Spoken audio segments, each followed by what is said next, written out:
اب اس کو ختم کیسے کیا جائے گا، دور کیسے کیا جائے گا؟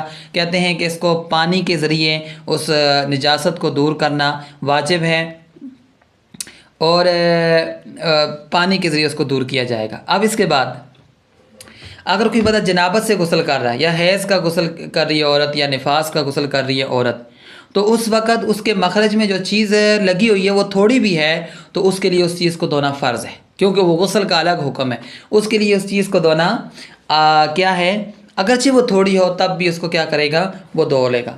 اگلی بات ایک اور مسئلہ بتاتے ہیں کہ استنجا کس چیز کے ساتھ کرے گا، تو کہتے ہیں کہ وہ پاک پتھر استعمال کرے، اس کے ساتھ استنجا کر سکتا ہے، یا اس جیسی کوئی اور چیز بھی استعمال کر سکتا ہے، اور پانی کے ساتھ استنجا کرنا یہ اچھا عمل ہے، اور افضل یہ ہے کہ بندہ پانی اور پتھر دونوں کو جمع کرے، پہلے پتھر کا استعمال کرے اور اس کے بعد کیا ہے پانی سے کر لے۔ لیکن اگر کسی نے صرف پتھر استعمال کیا اور پانی نے استعمال کیا تب بھی جائز ہے، اور کسی نے صرف جو ہے پانی استعمال کیا اور پتھر نہیں استعمال کیا تب بھی کیا ہے، جائز ہے۔ اور دوسری بات، 3 پتھروں کے حوالے سے امام شافعی رحمۃ اللہ علیہ فرماتے ہیں 3 پتھروں کا استعمال کرنا سنت ہے، سنت مؤکدہ ہے، لیکن احناف کے نزدیک یہ ہے کہ 3 پتھروں کو استعمال کرنا یہ مستحب ہے۔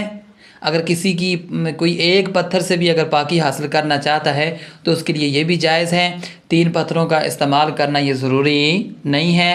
اب یہ تھا مفہوم سارا، اب ترجمے کی طرف آتے ہیں۔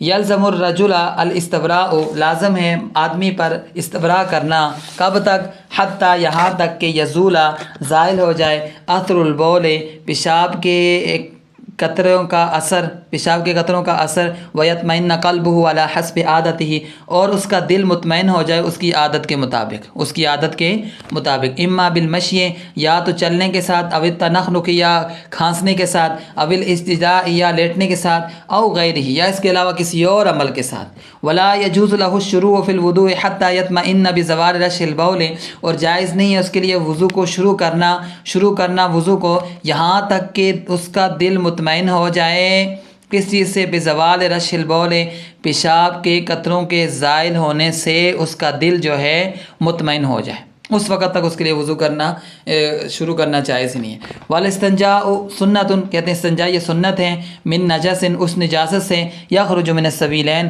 جو کہ نکلتی ہے سبیلین سے۔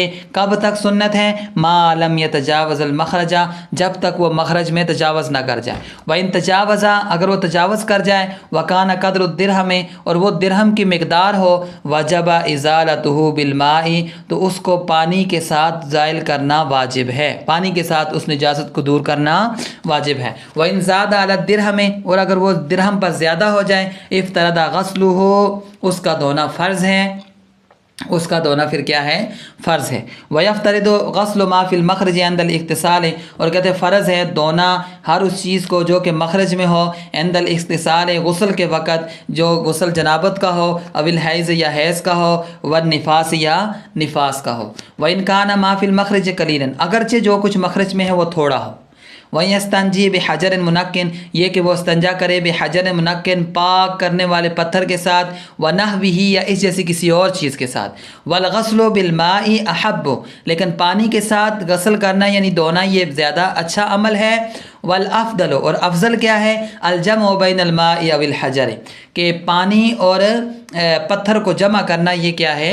افضل ہے۔ فیمسح، پہلے وہ پتھر کے ساتھ رگڑے، ثم یغسل، پھر پانی کے ساتھ دھوئے۔ ویجوز ان یقتصر علی الماء، اور یہ بھی جائز ہے کہ وہ صرف اقتصار کرے پانی پر، یعنی صرف پانی کا استعمال کرے۔ والحجر، یا صرف پتھر استعمال کرے۔ والسنت انقاء المحل، کیونکہ سنت کیا ہے؟ جگہ کا پاک کرنا ہے، وہ صرف پانی کے ساتھ ہو جائے یا پتھر کے ساتھ ہو جائے، دونوں طریقے سے۔ تو کہتے ہیں والسنت، سنت انقاء المحل، جگہ کا پاک کرنا ہے۔